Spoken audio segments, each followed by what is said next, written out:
Hello, Necromancers. Today we are going to speedrun through the patch 12.16 changes, and let's start off with new skins.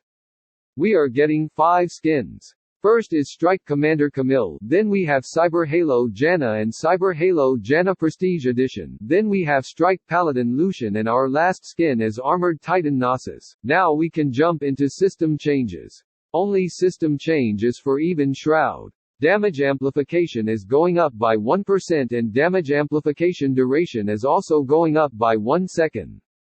Now we can move to champion changes, and let's start with the top lane.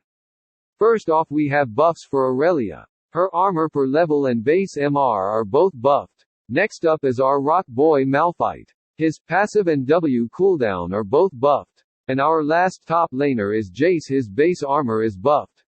His Q melee bonus AD ratio is buffed, as well as his R damage bonus AD ratio.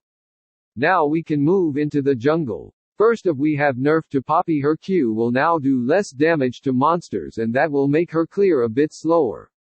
Next up, we have some adjustments to Diana. Her passive will now have less base damage but will have a better AP ratio, and her EAP ratio is also buffed. So Riot is trying to force her into full AP build instead of Sunfire build. Now we move to the mid lane.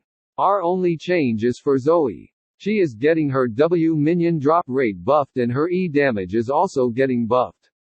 And now we can go down to the bot lane. Let's start with Tristana. Her Q attack speed is getting buffed. For Zeri we have AP ratio nerfs on her Q and W, and for Draven we have base damage on his Q nerfed by 5.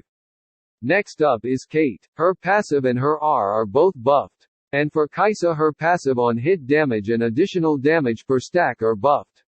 The same goes for her Q and R AP ratios. Last but not least, we have some changes for supports. First off, we have a buff for Zyra. She will now spend less time locked in her E animation. For Yuumi we have nerf to her E movement speed and cooldown. Guys, that is it for patch 12.16 changes. I tried my best to do it as fast as I could. If you like this type of videos, consider leaving a subscription. Thanks for watching, and I will see you in the next one.